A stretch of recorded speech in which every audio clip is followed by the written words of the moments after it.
আর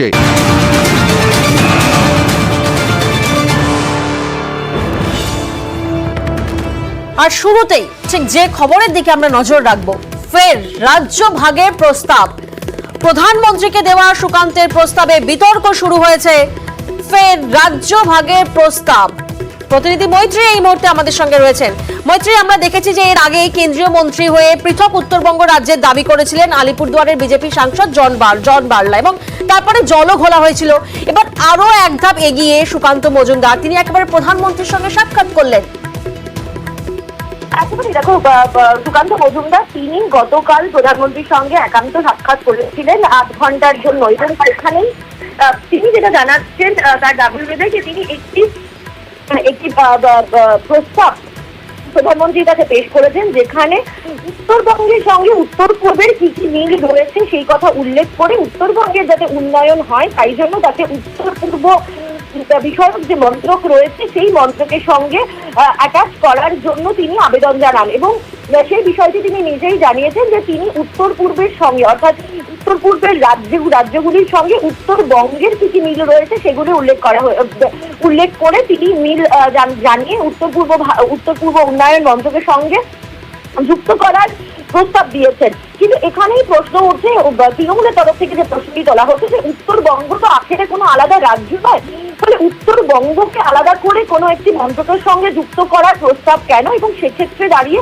তারা মনে করছেন যে এটি আসলে রাজ্য ভাগেরই বিজেপির যে পুরনো কৌশল, সেই কৌশলেরই এক ধাপ এগিয়ে সুকান্ত মজুমদারের এই প্রস্তাব। মৈত্রী, এই জায়গা থেকে একটু বোঝার চেষ্টা করব, তাহলে কি রাজনৈতিক প্রেক্ষাপটে এর কোনো ইঙ্গিত রয়েছে? দেখুন, রাজনৈতিক প্রেক্ষাপটে এর ইঙ্গিত অবশ্যই রয়েছে। উত্তরবঙ্গের যদি ফলাফল দেখা যায়, উত্তরবঙ্গে বিজেপি 2019 সালের যে লোকসভা নির্বাচন ছিল সেখানে যথেষ্ট ভালো ফল করেছিল, কিন্তু 2024 সালে দেখা যায় যে উত্তরবঙ্গ থেকে বেশ কয়েকটি আসন হারায় এবং তাদের ফল যথেষ্টই খারাপ হয়, এবং সেখান থেকে কিন্তু কেন্দ্রীয় স্বরাষ্ট্র প্রতিমন্ত্রী নিশীথ প্রামাণিক তিনি হেরে যান। ফলে সেই জায়গায় দাঁড়িয়ে উত্তরবঙ্গকে কোথাও একটা নিজেদের উত্তরবঙ্গের জন্য বাড়তি কিছু যাতে পাইয়ে দেওয়া যায় এবং উত্তরবঙ্গের দখল নিজেদের হাতে রাখার জন্য সচেষ্ট রয়েছে বিজেপি। এবার এক্ষেত্রে বাজেটের যেখানে প্রভিশন দেখা যাচ্ছে যে বাজেটে পশ্চিমবঙ্গের জন্য আলাদা করে খুব বেশি বাজেটে বরাদ্দ নেই, এবং সে নিয়ে কিন্তু ইতিমধ্যেই শাসক দল তারা সোচ্চার হয়েছেন। গতকাল অভিষেক বন্দ্যোপাধ্যায়ও সংসদে তিনি সরব হয়েছেন বাংলার বঞ্চনা নিয়ে।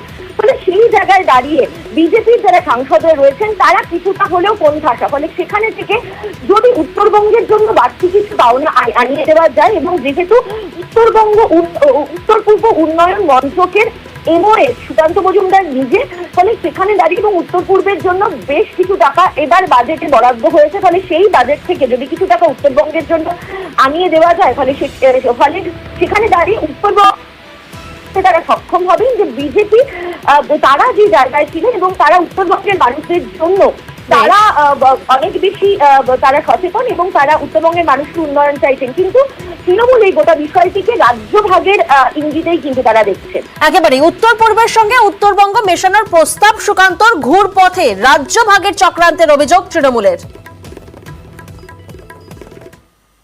মাননীয় প্রধানমন্ত্রীর হাতে একটি প্রস্তাব তুলে দিয়ে এসেছি, আপাতত যে একটি প্রেজেন্টেশন তুলে দিয়ে এসেছি যাতে নর্থ ইস্টের সাথে উত্তরবঙ্গের সিমিলারিটি কি কি আছে এবং তার ফলে উত্তরবঙ্গকে নর্থ ইস্টের অন্তর্ভুক্ত করা যেতে পারে, এই ধরনের প্রপোজাল আমি মাননীয় প্রধানমন্ত্রীকে দিয়েছি। এবার মাননীয় প্রধানমন্ত্রী তার বিচার করবেন এবং আগামী দিনে যদি নর্থ ইস্টের সাথে উত্তরবঙ্গ যুক্ত হয়, উত্তরবঙ্গ পশ্চিমবঙ্গের অংশ হিসেবে নর্থ ইস্টের সাথে যদি যায়, তাহলে পরে স্বাভাবিকভাবেই উত্তরবঙ্গে কেন্দ্রীয় যে প্রকল্পগুলো আছে সেই প্রকল্পের টাকা অনেক বেশি পরিমাণে পাওয়া যাবে এবং তার সাথে সাথে এই এলাকা অনুন্নত এবং এলাকার উন্নয়ন হবে, এবং আমার মনে হয় রাজ্য সরকারেরও এতে বাধা থাকবে না বা রাজ্য সরকারের সহযোগিতা আমরা পাবো। সুকান্ত মজুমদার প্রধানমন্ত্রীর কাছে এই উত্তরবঙ্গ নিয়ে যেসব কথাবার্তা বলেছেন শোনা যাচ্ছে, এ তো সব আবার সেই একটা বিভাজন, ভেদাভেদ, বঙ্গভঙ্গ, এইসব উস্কানি, এইসব সুরসুরি। ওনারা উন্নয়নের বিরোধী, এসব উত্তর দক্ষিণ এসব ভাগ করবেন পরে। বাংলাকে টাকা দেয়া যাবে না, বাংলার বকেয়া দেয়া যাবে না, 100 দিনের টাকা দেয়া যাবে না, আবাসের টাকা দেয়া যাবে না, এগুলো তো গর্ব করে দিল্লিকে বলে এসছেন এই সুকান্ত বাবুরা। আসলে ভোটে হারার দায়টা শুভেন্দু অধিকারীর ঘাড়ে চাপাবার জন্য নরেন্দ্র মোদীর সঙ্গে দেখা করেছেন এই সুকান্ত মজুমদার, আর বাইরে নজর ঘোরাবার জন্য, দলের ঝগড়া থেকে নজর ঘোরাবার জন্য এই ধরনের একটা বিতর্কিত বিষয় বাজারে ছেড়ে দিয়েছেন।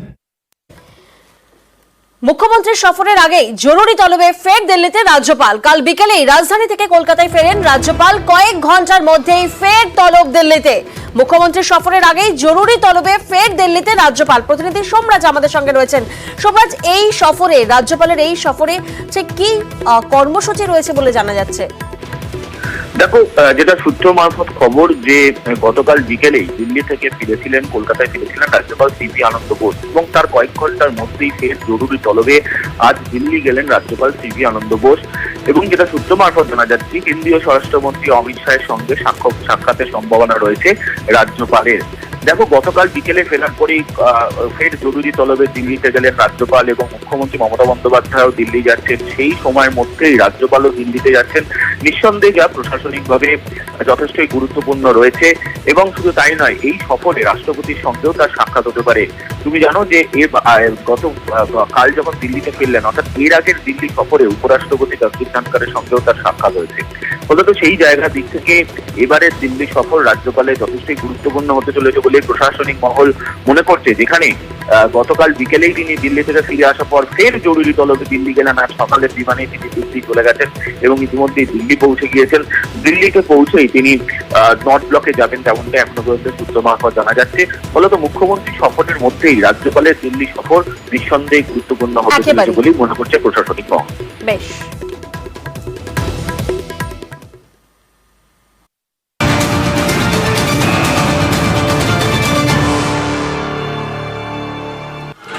আর যে ছবি এই মুহূর্তে আপনাদেরকে দেখাচ্ছি, মিনি বাসে আগুন আতঙ্ক।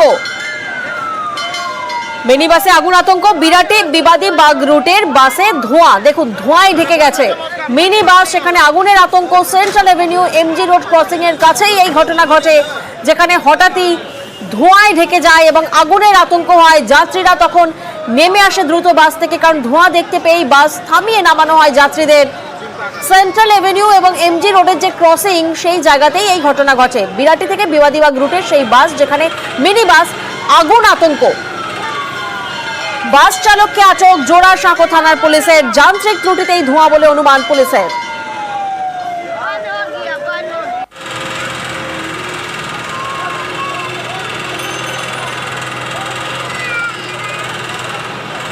একেবারে ধোঁয়ায় ঢেকে গেছে যে ছবি আপনারা দেখছেন, মিনি বাসের আগুন আতঙ্ক। বিরাটি থেকে বিবাদীবাগ রুটের এই বাস, মিনি বাস, সকাল সকাল অফিস যাওয়ার সময় এই ঘটনা। সেন্ট্রাল এভিনিউ থেকে এমজি রোড ক্রসিং এর কাছে এই বিপত্তি। প্রতিনিধি বিশ্বজিৎ এই মুহূর্তে আমাদের সঙ্গে রয়েছেন। বিশ্বজিৎ, কিভাবে বা কেন এই ধোঁয়া বেরোচ্ছিল, কি জানা যাচ্ছে, এবং সকল যাত্রীকে কি নিরাপদে নামানো সম্ভব হয়েছিল? একদমই একটা বড় সড় দুর্ঘটনার হাত থেকে রেহাই পাওয়া গেল বলা যায়। কারণ যাত্রী বোঝায় যে মিনি বাস, সেই মিনি বাস বিবাদীবাগ থেকে, যদিও সকালের দিকে বলে যাত্রী তুলনামূলকভাবে কম ছিল, বিরাটিগামী এই মিনি বাস যখন এমজি রোড ও সেন্ট্রাল এভিনিউ ক্রসিং এ আসে, তখনই ড্রাইভার দেখতে পান, চালক দেখেন যে ধোঁয়া বেরোচ্ছে গাড়ির ইঞ্জিন থেকে, এবং তখনই তিনি সমস্ত যাত্রীদেরকে সেখানে নামিয়ে দেন এবং বাসটিকে একটু এগিয়ে এনে মহাজ্যোতি সদন মেট্রো স্টেশনের কাছাকাছি সেখানে গাড়িটিকে রাখেন, এবং গাড়িটি স্টার্ট বন্ধ করতে পারছিলেন না। স্থানীয় যারা ড্রাইভার ছিলেন আশেপাশে, তারা ছুটে আসেন এবং ব্যাটারি তার খুলে শেষ পর্যন্ত সেই গাড়ি স্টার্ট বন্ধ করা হয়, এবং তখন ধোঁয়াটা কিছুটা নিয়ন্ত্রণ আসে। প্রচন্ড ধোঁয়া হচ্ছিল। স্থানীয় বাসিন্দা যারা দেখছিলেন সেখানে উপস্থিত, তারা বলছেন প্রচন্ড ধোঁয়া গাড়ি থেকে বেরোচ্ছিল, এবং সেই গাড়িকে দমকলের একটি ইঞ্জিন এসে সেই পরিস্থিতি নিয়ন্ত্রণে আসে। তবে কোনো হতাহতের কোনো খবর নেই। চালককে এই মুহূর্তে থানায় নিয়ে জিজ্ঞাসাবাদ করা হচ্ছে কি কারণে এই দুর্ঘটনা, এবং বাসটি জোড়াসাঁকো থানার পুলিশ আধিকারিক তারা এসে বাসটি পরীক্ষা নিরীক্ষা করছেন এবং তদন্ত করছে জোড়াসাঁকো থানার পুলিশ। বেশ।